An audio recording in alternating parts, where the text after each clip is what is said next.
Hola, buenos días a todos, espero que se encuentren muy bien. Les habla nuevamente Jamer Ortiz.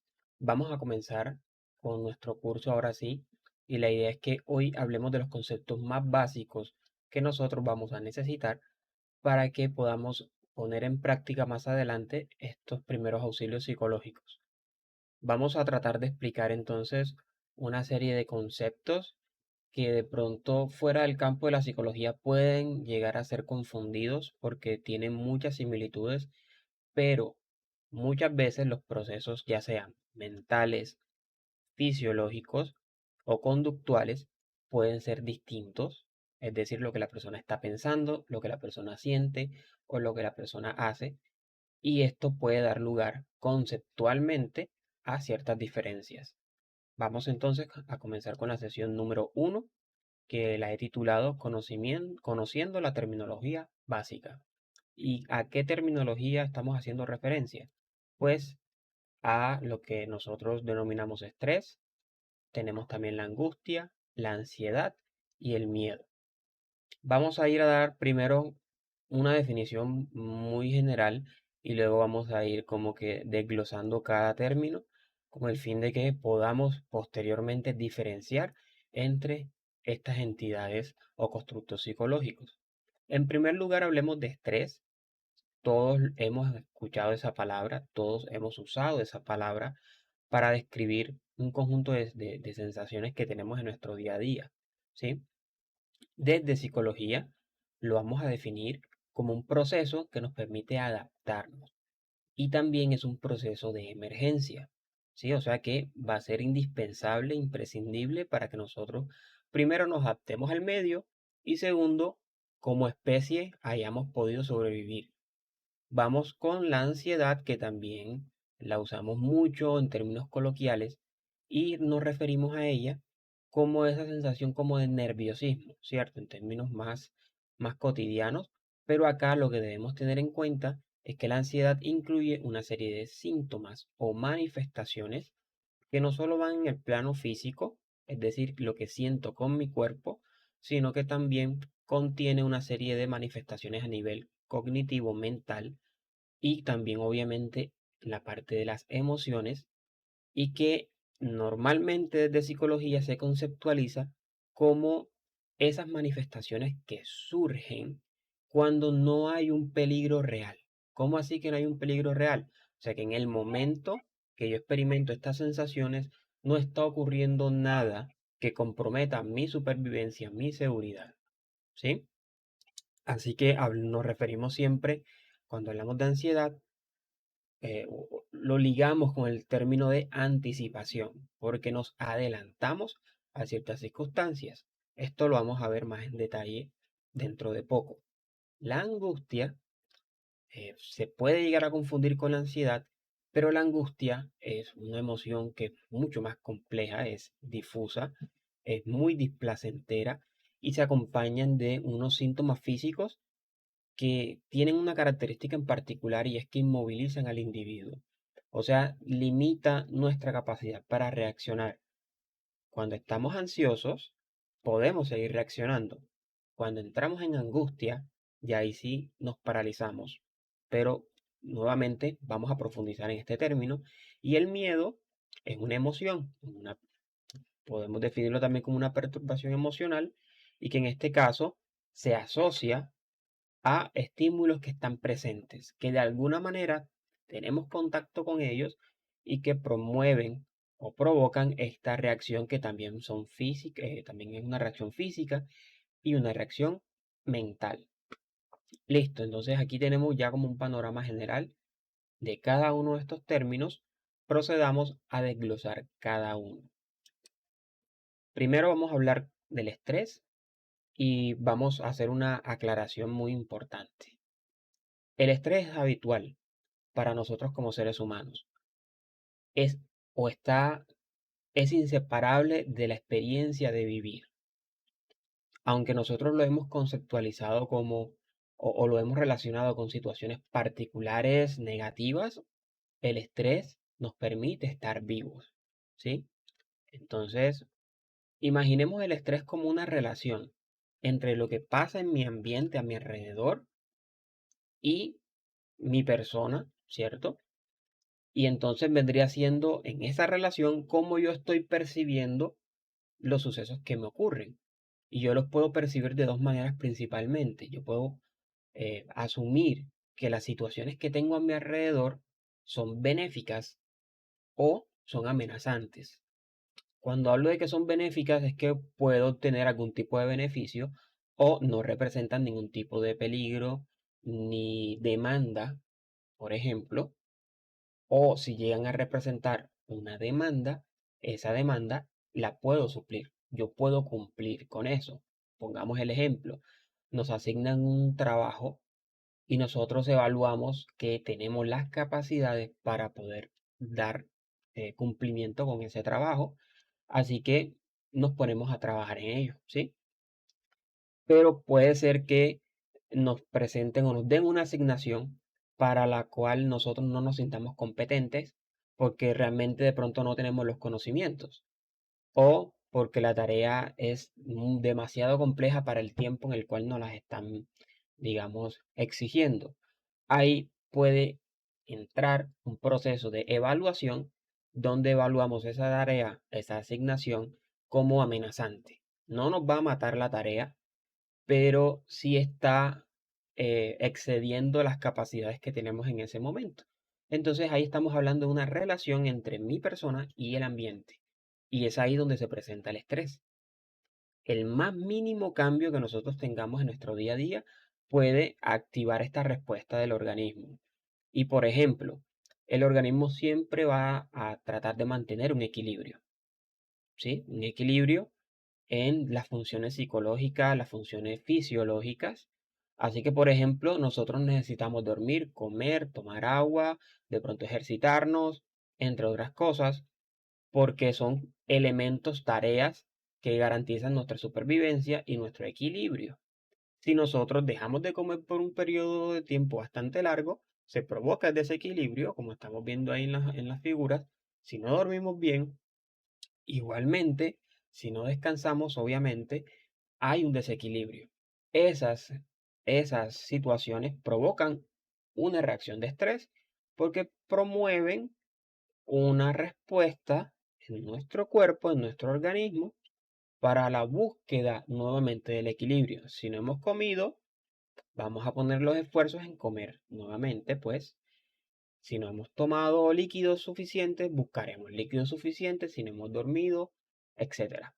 Ese es el proceso que nosotros conocemos como estrés benéfico, ¿sí? Porque nos permite entonces recuperar ese estado de equilibrio y estamos bien. Pero ¿qué pasa? Que el estrés no es simplemente como una emoción, sino que el estrés es un estado del organismo donde nosotros estamos preparados para dar respuesta a una serie de demandas como las que hemos estado viendo hasta ahora. Muchas veces esas demandas, especialmente cuando las demandas las evaluamos como amenazantes, promueven una respuesta en el organismo mucho mayor, donde le exigimos a nuestro cuerpo, nos ponemos en un estado de emergencia para tratar de responder. ¿Sí? Si ese periodo se prolonga demasiado, comenzaremos a tener los efectos del estrés negativo, donde ese estado de preparación corporal, fisiológico, que nos permitía tener la energía suficiente para responder, ya comienza a hablarse de, bueno, de un desgaste. Y ese desgaste tiene efectos fisiológicos, o sea, corporales y psicológicos, que ya no son benéficos para nuestro cuerpo. Entonces, eso es el estrés. Y a eso hacemos referencia nosotros desde psicología cuando hablamos de estrés. Pero, ¿qué vendría siendo el miedo entonces? Pues el miedo, como estamos viendo en pantalla, se relaciona con estímulos, con distintos estímulos o situaciones a las cuales nosotros nos enfrentamos en nuestro día a día y que, bueno, generan esta respuesta emocional que ya habíamos mencionado que el miedo es una emoción y que a medida que estamos en contacto con esas situaciones, tenemos esta o experimentamos esta emoción. Si los estímulos desaparecen, debería desaparecer también la respuesta de miedo. Ejemplo, volar en un avión puede generar en algunas personas temor. La oscuridad, inyecciones, las evaluaciones, serpientes, insectos, espectros, etcétera. Son situaciones que, si nosotros estamos en contacto con ellas, nos provocarán esta respuesta emocional. Algo importante, dentro del estrés, de la reacción del estado de estrés, yo puedo experimentar miedo, porque el estrés puede también darse como en una forma de responder a una serpiente. Vamos a poner el ejemplo. Nos encontramos con una serpiente que es venenosa. Es una situación de emergencia que afecta a nuestra supervivencia. La evaluaremos como una situación a la cual hay que responder.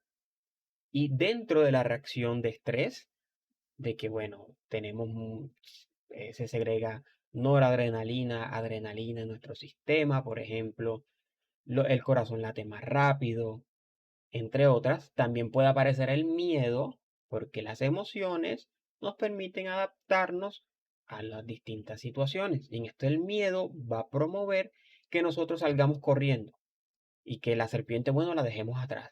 Así que cuando hablamos de miedo y estrés, estamos hablando de elementos que son hasta incluso compatibles y que pueden aparecer en un mismo momento, ¿sí?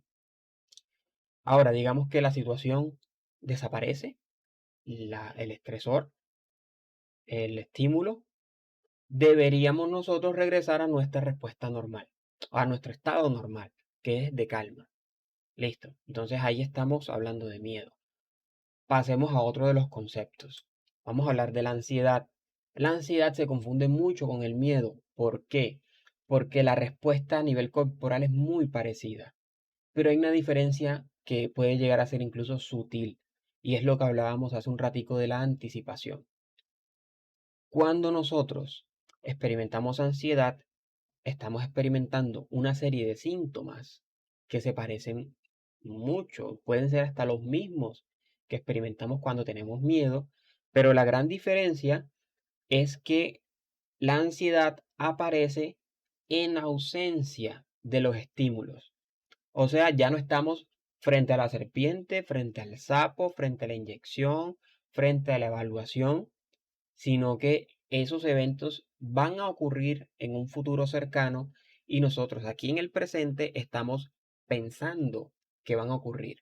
Ejemplo, tengo un examen pasado mañana y hoy estoy pensando que tengo ese examen, que me va a ir mal, que no sé cómo estudiar, y ahí se produce una respuesta similar al miedo, pero en ausencia del estímulo como tal, y esto ocasiona que la ansiedad, a diferencia del miedo, como no hay un estímulo, ¿cierto? El miedo desaparece el estímulo y ya desaparece la respuesta, pero aquí está ocurriendo constantemente esa anticipación, lo que hace que esta ansiedad se prolongue por muchísimo más tiempo. Ahora, la ansiedad en sí tampoco es mala, por decirlo en términos sí, coloquiales. La ansiedad no es negativa. La ansiedad nos puede ayudar como a también a prepararnos para distintas situaciones, pero siempre y cuando sea proporcional, o sea, adecuada, o se ajuste al estímulo. Vamos a poner un ejemplo.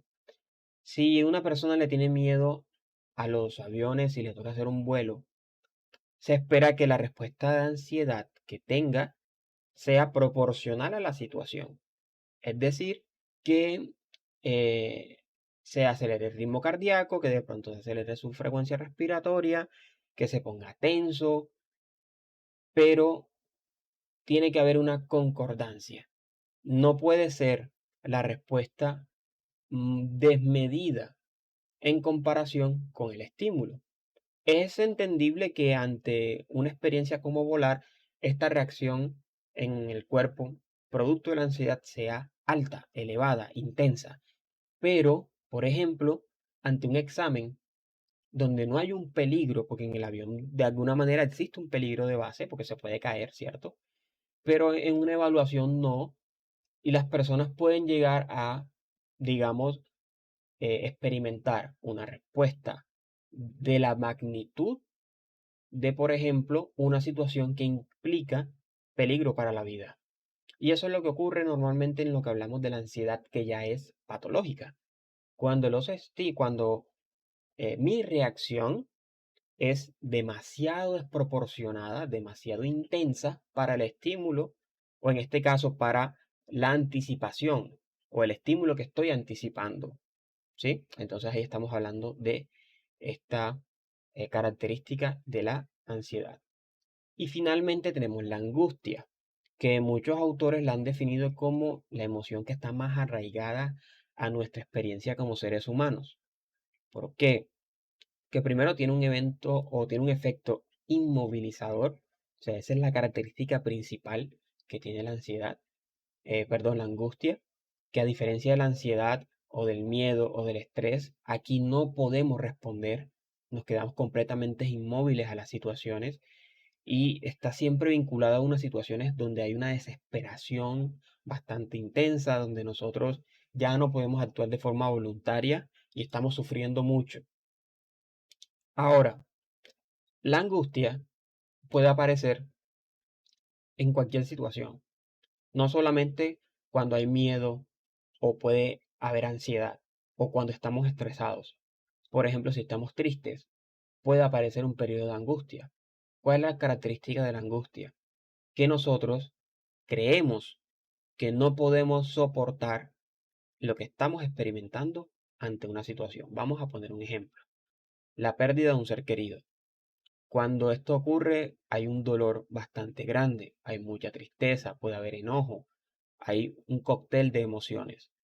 Pero hay personas que pueden llegar a pensar, interpretar de que no van a poder superar nunca ese evento y que no van a poder soportar tampoco lo que están sintiendo ahora. Y la angustia, esa evaluación que está haciendo la persona, lo que hace es como intensificar, multiplicar esas emociones y se viven de forma muchísimo más intensa, lo cual llega o lleva a la persona a que, bueno, ocurra esta inmovilización, esta incapacidad de actuar, de responder. Entonces no se puede, digamos, realizar una adecuación, una adecuada evaluación de la situación, dado que esta experiencia fisiológica nos abruma demasiado y de pronto puede que ni siquiera existe una amenaza real pero el individuo está percibiendo igualmente la situación como amenazante. Así que cuando hablamos de estrés y miedo, estamos hablando de respuestas y de estados que ocurren ante estímulos que están presentes, ¿cierto? Mientras que la angustia y la ansiedad tienen algo en común y es que requieren un proceso de pensamiento en el cual o me adelanto a una situación, en el caso de la ansiedad, o evalúo como insoportable una experiencia que estoy viviendo en el caso de la angustia. Bueno, hasta aquí el tema del primer módulo. Les voy a dejar en el aula virtual una actividad formativa donde podrán afianzar sus conocimientos sobre el tema. Cualquier duda o inquietud me la hacen llegar por el foro de dudas que encontrarán también en el aula virtual. No siendo más, me despido. Que tengan un excelente día. Hasta luego.